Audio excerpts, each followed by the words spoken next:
Please note, we would like to make it very clear, we are totally against the form of discipline described in the articles and accounts being used on minors and non-consenting adults.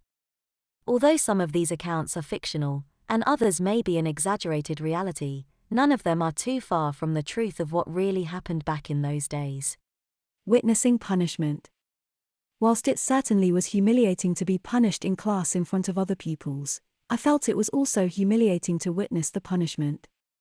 If it was a severe punishment, such as a caning, I used to look away.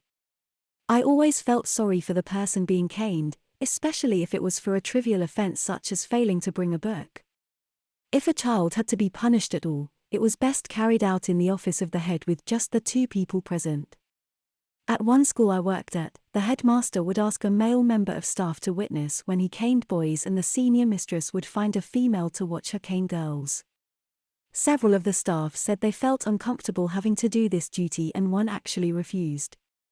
The witnesses were there, the head said, to prevent allegations of abuse. I also don't dare to look at the person getting the cane. Usually first caning is given in the office, the second ones is in the class, the last caning will be of course in the school stage. The sound of the caning is very loud, so I can imagine the pain of the caning is very painful. I had mixed feelings about watching other people get it. At my secondary school, slipperings were normally carried out in the classroom and we all got to watch. I always found the spectacle fascinating. I think we all did. There was an incredible silence in the room as soon as the teacher got the slipper out of the drawer and called the boy to the front of the class. I felt sorry for the boy, but not that sorry. The slipper hurt, but it was not given unfairly. Part of me enjoyed the ritual of watching the boy respond to the command to bend over, seeing the teacher fold back the boy's blazer and line the slipper up on the seat of his trousers before raising it high in the air, then bringing it crashing down with a loud thwack across the lad's backside. Normally the procedure was repeated several times. 6 was the usual dose, but we got as many as 12 sometimes. Watching the boy walk back to his desk clutching his backside and crying was quite moving. We didn't half behave ourselves for the rest of the lesson. At 12, I can remember my mate, Eddie, being caned in the head teacher's office. He got 6 of the best for causing trouble at lunchtime. First lesson after lunch was PE. Cutting a long story short, by the time the head reacted to the problems at lunchtime, PE had already started and we were in the gym.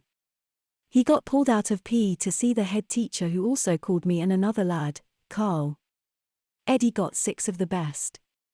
Carl and I got 2. At the time, we were just wearing shorts as we got pulled out of PE. It was bad enough seeing poor Eddie getting 6, but just in shorts, it really hurt.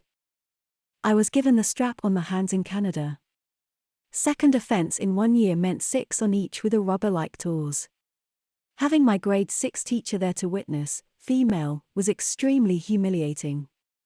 I ended up in tears from the horrific sting, and she seemed rather upset at the severity of the punishment. I have to admit it was earned and ended my brushes with authority. I witnessed corporal punishment at school in the classroom, from spankings to canings, not nice for the victim and not always good to watch. I witnessed both boys and girls over the knee at the front of the class and saw many boys' underpants and girls' knickers, as Mrs. B always spanked over their underwear. The girls always cried, some boys did, but the majority, including me, returned to my desk with wet eyes and a sore backside.